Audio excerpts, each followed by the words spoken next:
പണ്ട് കാലത്തൊക്കെ ഉണ്ടാക്കിയ ഒരു മുളക് ചമ്മന്തിയാണ്. ഒരു പ്ലേറ്റ് ചോറ് കഴിക്കുന്നത് ധാരാളം മതി കേട്ടോ. അതിനൊരു 16 മുളകും ഒരു വലിയ വെളുത്തുള്ളി ഇല്ലെങ്കിൽ ചുവന്നുള്ളി ആയാലും മതി. അതിൻ്റെ കൂടെ ഒരു ശകലം പുളിയും ആവശ്യത്തിന് ഉപ്പുമാണ് നമുക്ക് ആവശ്യം. ആദ്യം നമ്മളൊരു പാൻ വയ്ക്കുക. സ്റ്റൗ കത്തിച്ചതിന് ശേഷം അതിലേക്ക് വെളിച്ചെണ്ണ ഒഴിക്കണം കേട്ടോ. ഓയിലായാലും കുഴപ്പമില്ല, വെളിച്ചെണ്ണ ആണെങ്കിൽ ടേസ്റ്റ് കൂടും.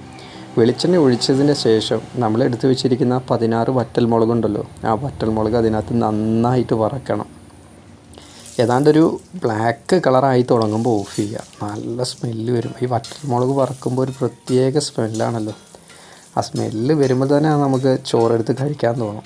അതാണ് അതിൻ്റെ ഒരു പ്രത്യേകത. അത് നമ്മളൊരു വേറെ പാത്രത്തിലേക്ക് കോരി വെച്ചതിൻ്റെ ശേഷം നമ്മൾ അരിഞ്ഞു വെച്ചിരിക്കുന്ന ചുവന്നുള്ളി അല്ലെങ്കിൽ സവാളയാകുമ്പോൾ വലുത്, ചുവന്നുള്ളി ആകുമ്പോൾ ഒരു 7-8 പീസ് വേണം. അതും പുളിയും ഒരു ശകലം പുളിയും കൂടെ ഇട്ട് നന്നായി അതിനകത്തിട്ട് വഴറ്റിയെടുക്കുക. അപ്പോൾ അവിടെ ഇവിടെയൊക്കെ ഒരു കരിഞ്ഞു പോയ എഫക്റ്റ് വരും. അപ്പോൾ അതൊക്കെ കണ്ടു തുടങ്ങുമ്പോൾ നമ്മൾ അതിലേക്ക് വീണ്ടും മുളക് എടുത്തിട്ട് ശരിക്ക് വഴറ്റിയെടുക്കുക.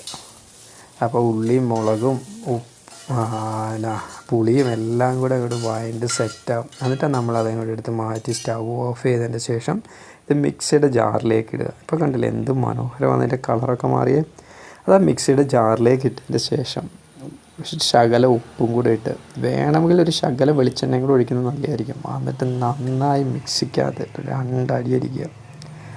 നന്നായി അരഞ്ഞ് കിട്ടണമെങ്കിൽ നന്നായിട്ട് അരച്ചെടുക്കണം. എന്നാൽ അത് ഓരോരുത്തർക്കും ഓരോ രീതിയാണ്. ജസ്റ്റ് ഒന്ന് ചതച്ചെടുക്കുന്ന രീതിയുണ്ട്.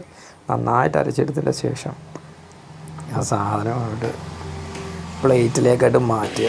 എന്നിട്ട് ഒരു 1.5 പ്ലേറ്റ് ചോറും എടുത്ത് ഈ ചമ്മന്തി മാത്രം മതി കേട്ടോ.